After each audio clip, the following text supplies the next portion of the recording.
Meditación con el Padre Eduardo Hayen, director de Periódico Presencia. ¿Qué tal? Muy buenos días. Esta semana, Semana Santa, estamos reflexionando sobre la Pascua del Señor. El evento más importante en la vida de Jesucristo es el misterio pascual, es decir, su paso, su sacrificio de este mundo al Padre. San Pablo, en la carta a los Corintios, primera carta, en el capítulo 15 y en su carta a los Romanos, en el capítulo 4, formula el misterio pascual de Cristo diciendo: Jesucristo fue entregado por nuestros pecados y resucitó para nuestra justificación. Es interesante ver que esta fórmula de Pablo dice dos cosas. Fue entregado, es decir, es un evento que ocurrió en la historia, y después dirá para nuestra justificación, es decir, murió por nuestros pecados para nuestra salvación, que esto es un hecho de fe. Los cristianos creemos tres cosas fundamentales de la Pascua. Primero, que Jesús realmente murió y resucitó. Segundo, que murió por nuestros pecados y resucitó para nuestra justificación o salvación. Y tercero, que murió por nuestros pecados sabiendo que iba a morir por ellos. Y entonces murió por amor, no por la fuerza ni por la casualidad. Reflexionemos sobre el aspecto de la muerte del Señor y dejaremos para después el aspecto de la resurrección. En su análisis, el padre Raniero Cantalamessa considera no tanto el aspecto físico de la muerte de Jesús, sino lo que ocurrió en el interior del corazón de Jesús, que fue la muerte del corazón, porque esta muerte antecedió y dio significado a la muerte de su cuerpo. Esta muerte del corazón de Jesús encuentra su momento más expresivo en la oración de Jesús en Getsemaní, en el huerto de los olivos, cuando dice: mi alma está triste hasta la muerte. Nos relata Marcos en el capítulo 14.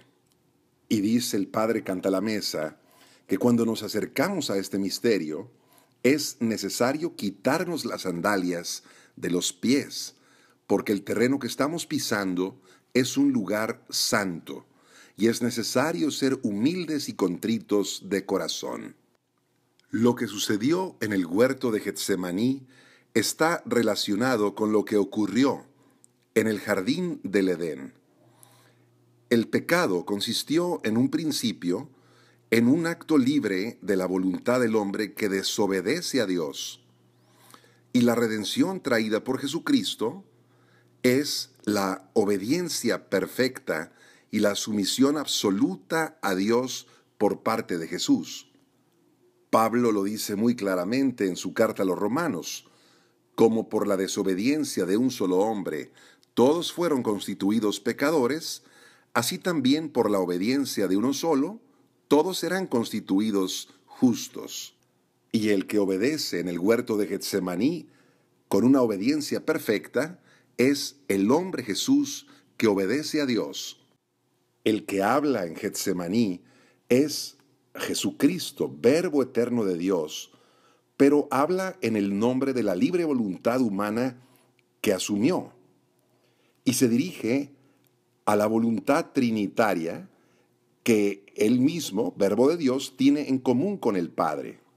Es el Verbo que humanamente obedece al Padre. Los gestos de Jesús en el huerto de Getsemaní son los gestos de un hombre que está sumido en una angustia mortal. Se arrodilló, se postró sobre su rostro, se acercó a sus discípulos y se fue de nuevo a orar. Pero esta angustia no fue causada por los tormentos físicos que iban a venir, sino lo que tortura a Jesús es el cáliz de la ira divina que tenía que ser bebido hasta las heces por los pecadores. El cáliz es la pasión, pero no la pasión en sí misma, sino en cuanto supone el castigo del pecado o fruto del pecado. Jesucristo en su pasión experimenta dos cosas bien importantes. Uno, la cercanía del pecado y segundo, la lejanía de Dios.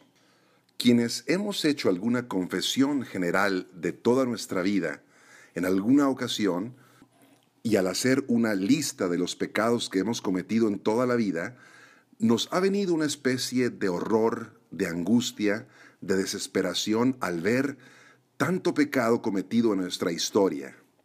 Jesucristo en su pasión va a poder ver el pecado de toda la humanidad como si fueran los suyos propios.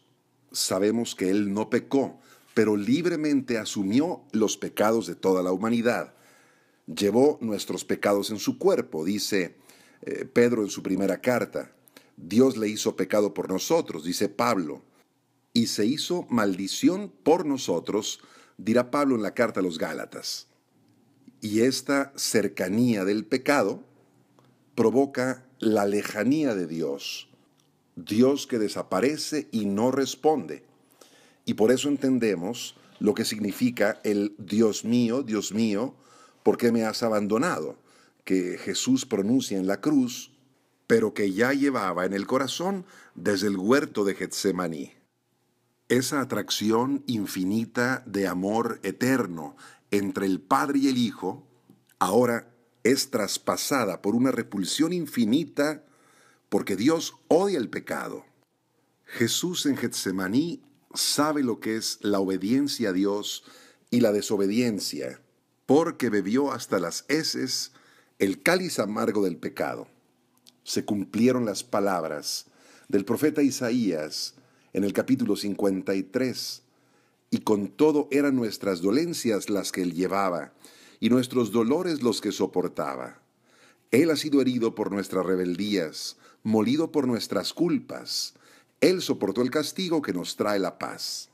Fue necesario ese sí humano pronunciado por Dios para rescatar la rebelión acumulada por los hombres de toda la historia, desde Adán hasta la fecha. Y con ese sí, con ese hágase tu voluntad, nos rescató verdaderamente. La obediencia de Jesucristo a la voluntad del Padre destruyó el infierno y la muerte para nosotros y renovó la vida. Por su obediencia, la gracia de Dios se desbordó sobre toda la humanidad, y en Jesucristo somos bendecidos todas las naciones de la tierra. Por su obediencia, todos somos constituidos justos, como dice Pablo en su carta a los Romanos. ¿Qué espera Jesucristo de nosotros? Espera obediencia a la voluntad del Padre. Quiere que suplamos en nuestra carne lo que falta a la obediencia de Cristo en favor de su cuerpo, que es la iglesia. Aquel que hace la voluntad de Dios, esa persona consuela a Jesús en su agonía. Cuando nosotros tengamos alguna obediencia que nos cueste, que sea muy difícil, es necesario entonces ponernos de rodillas junto a Jesús en Getsemaní para que Él nos enseñe a realizarla. Y lo hará en nosotros y con nosotros. Nuestra vida cotidiana está llena de muchos momentos en que podemos obedecer a Dios. Cada vez que decimos no al pecado, obedecemos a Dios. Basta preguntarnos con un poco de recogimiento: en estas circunstancias que estoy viviendo, ¿qué quiere el Señor que haga en este momento? Que nosotros los cristianos le demos a Dios la alegría de compartir el destino de Jesús, llevando nuestra propia voluntad de obediencia hasta el extremo, hasta obedecer en la más total oscuridad como hizo Jesús en Getsemaní. Que tengas muy bonito día, paz y alegría en tu corazón.